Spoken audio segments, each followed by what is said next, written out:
तो वहीं भोपाल से एक बड़ी खबर आ रही है, जहां एमपी में गेहूं उपार्जन व्यवस्था की निगरानी के लिए समिति गठित की जाएगी। रबी विपणन वर्ष 2026-27 के लिए ये एक बड़ा और अहम फैसला है।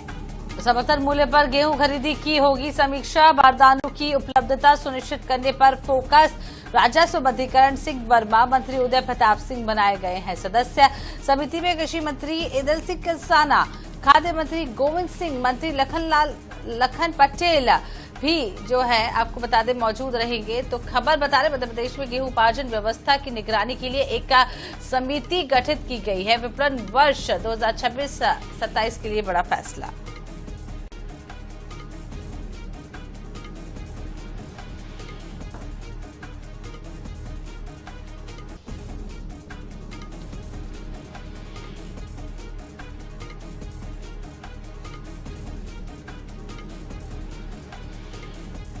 तो ज्यादा जानकारी के लिए हमारे भोपाल से ब्यूरो चीफ अनुराग मालवीय जी हमारे साथ जुड़ गए हैं। अनुराग जी, एमपी में गेहूं उपार्जन व्यवस्था की निगरानी के लिए समिति गठित की जाएगी, इस पर क्या कुछ ज्यादा जानकारी और अपडेट है आपके पास?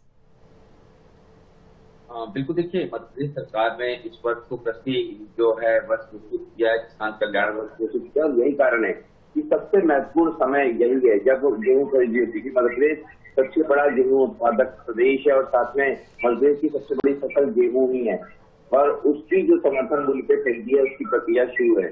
पर इसमें कई दिक्कतें आती है, वेयर हाउस से क्वालिटी कंट्रोल को लेकर ट्रांसपोर्टेशन से लेकर अगर हम बात करें कि पैसों को जो है खातों में जमा करने तक, इन सभी व्यवस्थाओं के लिए जो है एक समिति गठित की गई है।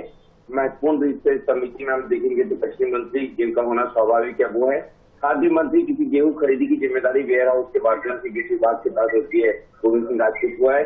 ट्रांसपोर्ट मिनिस्टर हैं उदय प्रताप सिंह, उनको जो है इस समिति का सदस्य बनाया गया है। अहम रूप से राजस्व मंत्री करण सिंह वर्मा इसमें शामिल है। करण सिंह वर्मा का होना इसलिए जरूरी है क्योंकि निगरानी तो बतौर राजस्व विभाग की होती है, चाहे पटवारी की जिम्मेदारी हो, एडीएम की जिम्मेदारी हो या फिर कलेक्टर सचिव, तो रेवेन्यू डिपार्टमेंट इसमें बहुत महत्वपूर्ण भूमिका निभाता है। इसके अलावा पशुपालन मंत्री लखन सिंह पटेल जो है उनको भी समिति में शामिल किया गया है। तो कुल मिलाकर जो है समिति सभी विभागों की जिम्मेदारी देती हुई बनाई गई है, क्योंकि गेहूं खरीदी में मुख्य भूमिका होगी। और ये बहुत जरूरी था क्योंकि ये हमेशा हम देखते हैं, कभी करप्शन की बात आती है, कभी लंबी कतारों की बात आती है, गर्मी के दिनों में धूप में खड़े लोगों की बात आती है, कभी सिस्टम महंग होने की बात होती है, कभी ट्रांसपोर्टेशन में दिक्कत की बात होती है। और यही कारण है कि इन तमाम विभागों के मंत्री को इस समिति में शामिल किया गया है। तो कुल मिलाकर अभी समिति बनाई गई है, देखना होगा किस तरीके से इसमें काम होगा। बने रहेगा अनुराग जी हमारे साथ, अगली खबर पर भी आपसे अपडेट लेंगे।